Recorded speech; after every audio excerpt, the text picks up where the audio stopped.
Hi, I'm Key Browning. I'm a mind, body, spirit life coach and the author of Zenergy. Today, I want to talk to you a little bit about the virus of fear. And I know that we do have a lot of concerns right now with this COVID pandemic.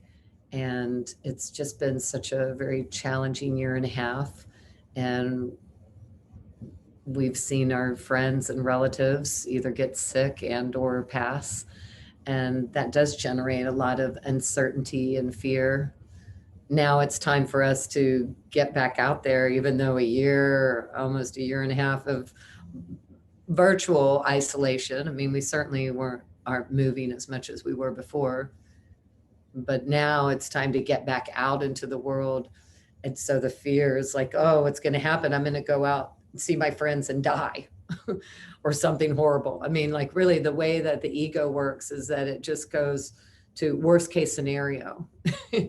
Let's remember that 99.4% recover from COVID, and 80% are asymptomatic. So there's a lot of things not to fear. And part of it is that the brain and the ego are very limited, and the way that we think about things is very small minded.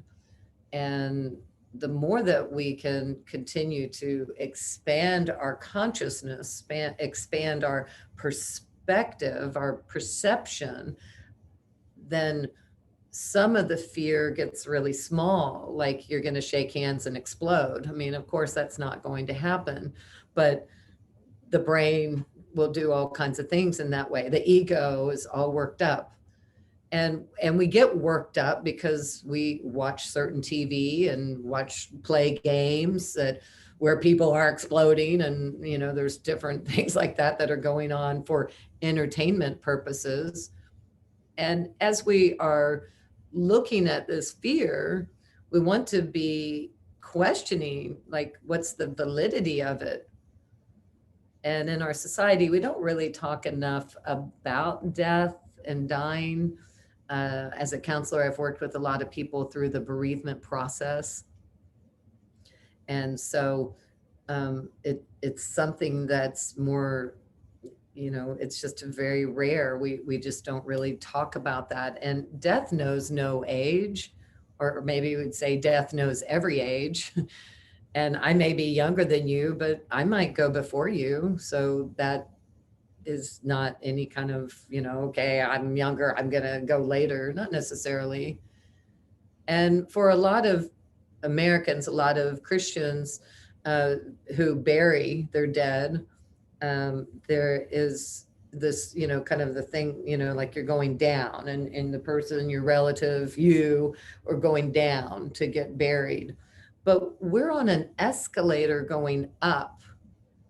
And so if you're thinking about cremation, that might be a little easier to think about that, because then it's up in flames and you're returning to spirit. Maybe it's a little more obvious with that. But either way, your consciousness is going upward to God. And we say things like, I'm going to die and go to heaven.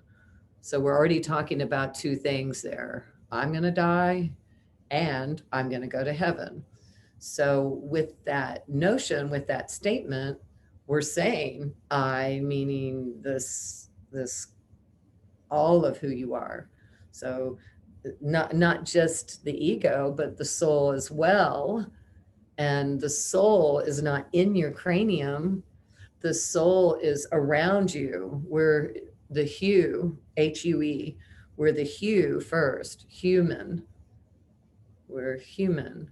And so the hue is this light around you. And the more that you pray and meditate, then that light starts to emanate through your eyes, and you start to look and feel illuminated with the spirit. You start to feel more optimistic and more generous and more joyful. And with the virus of fear, it brings us in more, and we're more constricted and more limited by our five senses.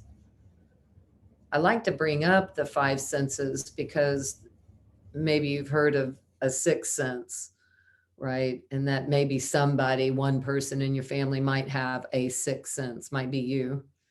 And so then I've written about this in my book, Zenergy, Find Your Superpower. And in the book, I list 27 sixth senses. So it's not just a sixth sense. You might have more than one sixth sense, but we're certainly not limited to five. And thinking that you're just limited to five senses only because that's what scientists and doctors can measure, that you only have five senses because that's what we can measure. No, we just don't have the ability to measure these other senses. Like if you hear something, you might get an insight through auditory. It might be that you have a vision. You might have, an insight that way, or you might have telepathy. Telepathy is really common with our pets. And you might notice that you have telepathy with your dog or your cat, and that there's a communication with your pets that's beyond verbal or hand signals, whatever you might say, The I bring this up because if you have some form of communication with your pets, we know it's not English. And just because a dog isn't barking or cat meowing doesn't mean that they're not still communicating. And if you have this sixth sense or this telepathy, this type of communication with your pet, then you likely have that with a human, quite possibly the person you live with. Or it might be, one other person in your family, and twins have shown that they have a lot of telepathy. Mothers and their children have a lot of telepathy. Grandparents, I've heard many grandparents say I knew when my daughter was pregnant. It's like they just knew it, and that soul was already coming in. And so what is that? I knew it. That's a sixth sense. Dreams, we might have prophetic dreams, and that's another sixth sense. It's another way for us to get information about our environment that's beyond the five senses. And when you become multisensory, you are less limited by what's happening in your mind and in your immediate reality, which maybe the stuff's not even happening. Maybe your immediate environment is safe and sound and easy and calm and everything's good for you, but you still have anxiety. And it's like, what are you nervous about? And so then we have to keep asking, what is that fear? Why am I fearful? I'm not in a war zone. I mean, if you are in a war zone, you're probably not watching this for starters, but likely, you're doing other things. You're not trying to learn how to monitor your fear status. So we want to be aware of this, how much fear we have, and how you're like fueling the fire, you're fanning the fire with some of the things that you're doing and eating and drinking and saying, and the information that you're inviting into your brain, meaning media and TV programming and things like that.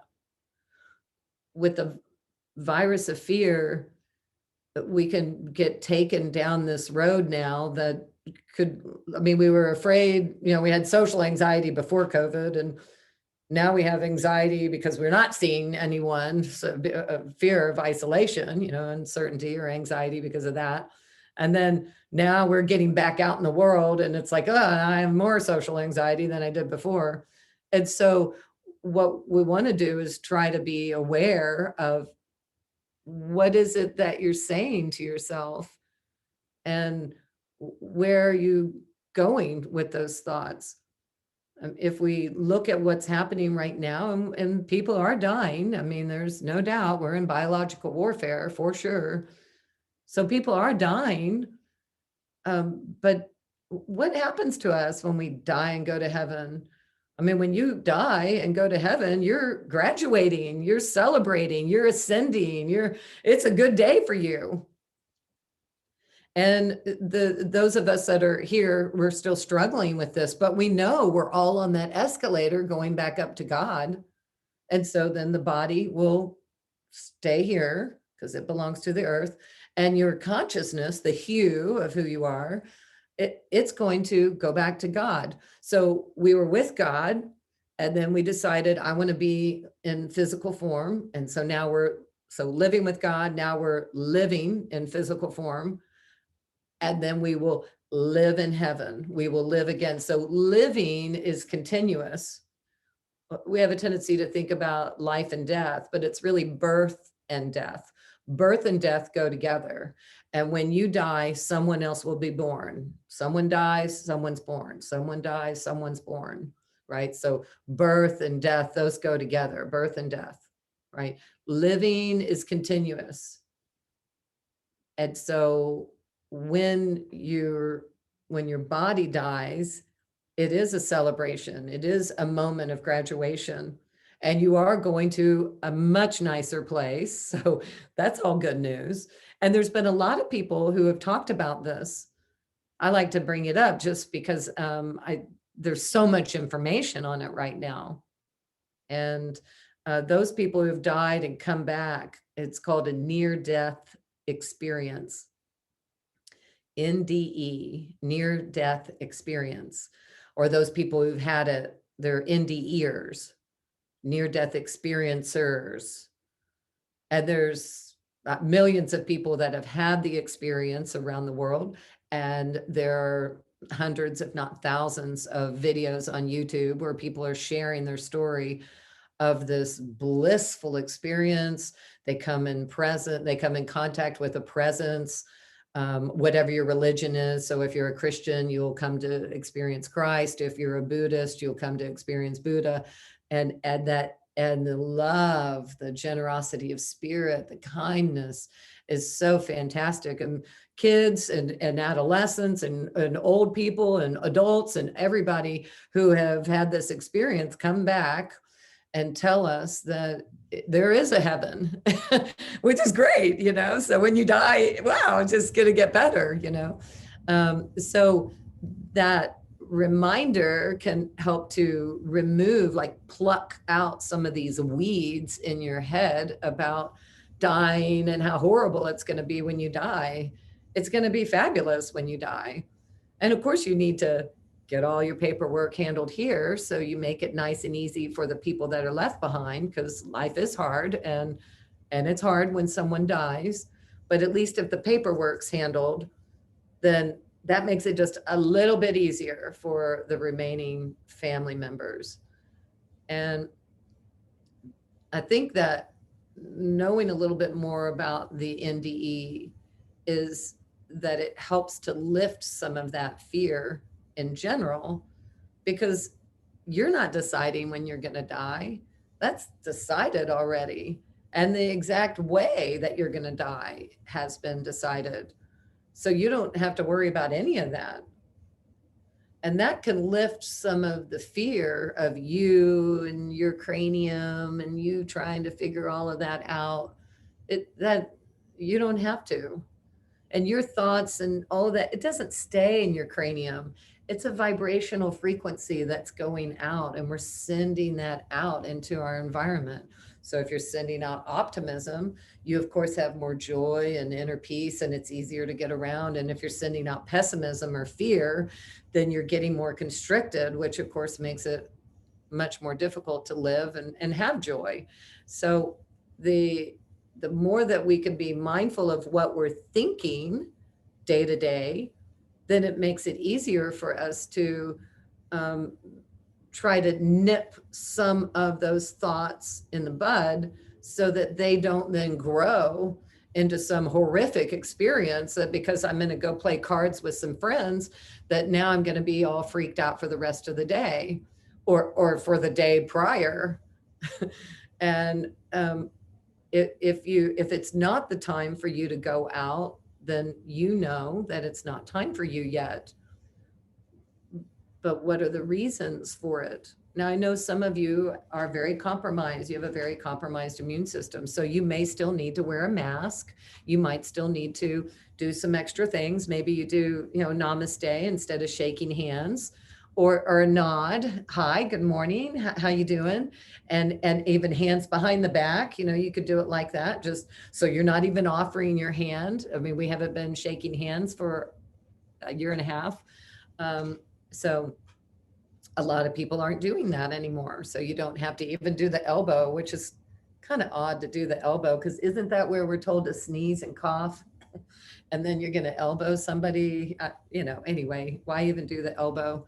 Just a nod, eye to eye, looking at someone. Of course, I'm a yogi, so I always do the namaste salute. But you can do what works best for you. And if you feel like it's not appropriate for you, then you can stay home, but you still have to think about the virus of fear and how is it changing your life? And are you going to spend your final year?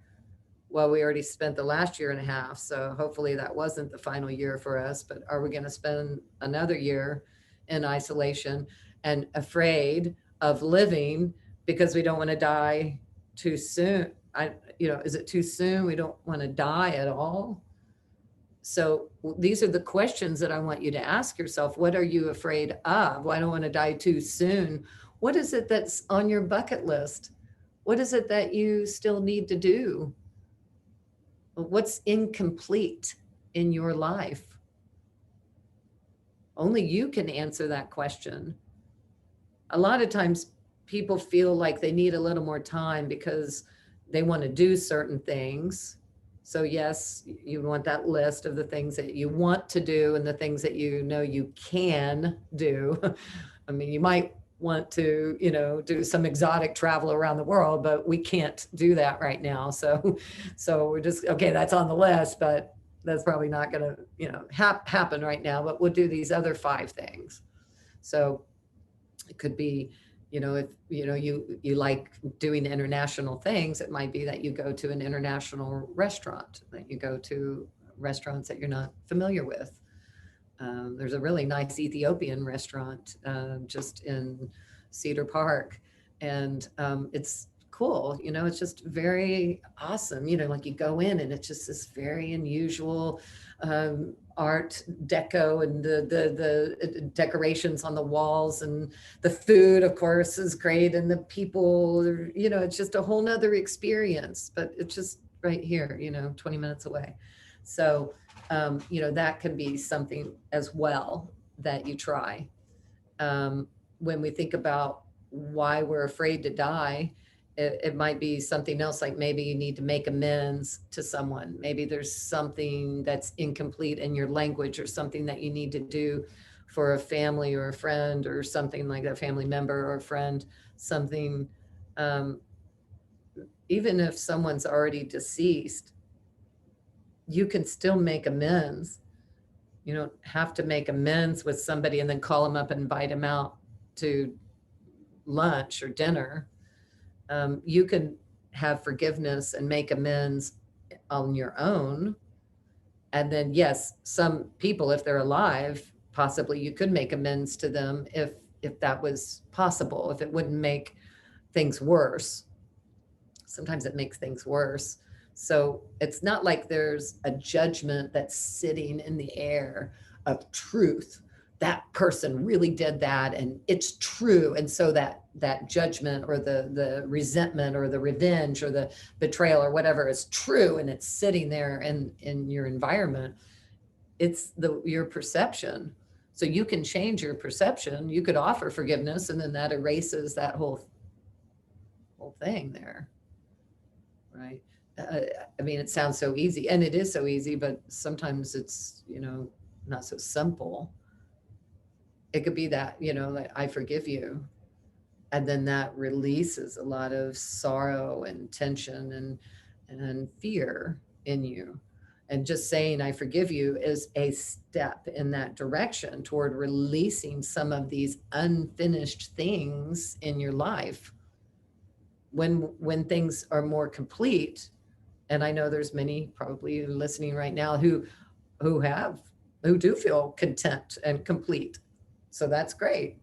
So you don't have that issue, but you don't have to, make create a friendship with somebody just because you've forgiven them. So I think that's helpful as far as, trying to see what is generating so much fear for you.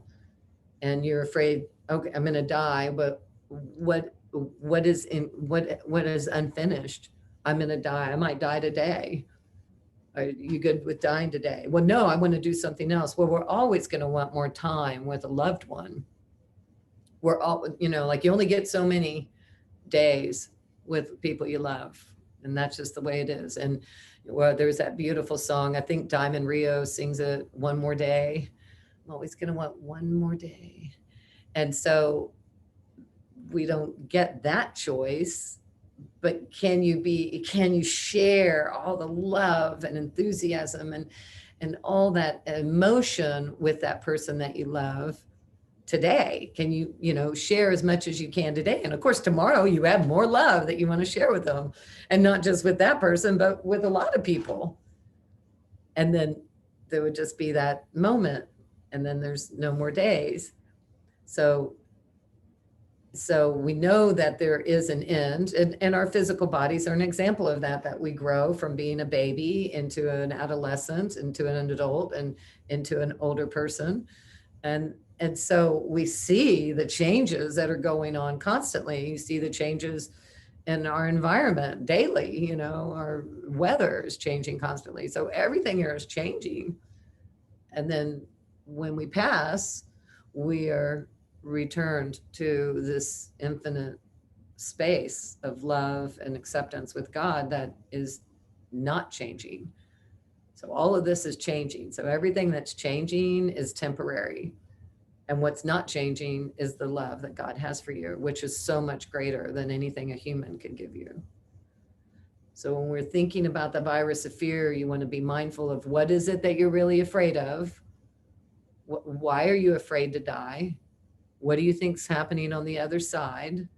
Please get on Google, look on YouTube. There's hundreds, if not thousands, of videos on the near-death experience, and listen to their stories. There was a cute book. Well, I think it even became a movie. There's Heaven is for Real. A little boy had an experience, but there's been many. And so, there's so much going on as we become multisensory, right? And we're expanding our awareness, moving beyond just the five senses, moving into the sixth sense or the 26th sense, however many you might have. Then we're more expansive in physical form. So we're bringing that mastery into the physical form. And then also when we pass, we'll move on and let all of this changing, this temporary experience stay here, and we'll be restored and rejuvenated. I think it's something that you should question. Why are you afraid? You shouldn't just say, I'm afraid and that's the way it should be. No, it shouldn't be that way. But I understand that we all have fear and anxiety and tension and everything. So, but that's not the truth.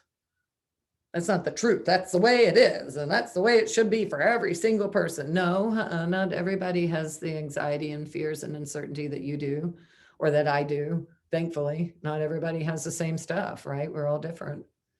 So write those down. Make a journal entry. It's good if you have a journal or a diary, and just write down some things in that. What are you afraid of? And how can you resolve it? Well, I'm afraid of going out to meet people. Okay, you go out to meet people now. Are you afraid because if you touch their hand, then you don't touch hands? Is it that they're going to breathe on you? Then maybe you should still wear a mask. I mean, eventually you're going, the mask will come off. You'll see everyone's breathing air again. It's fine to breathe.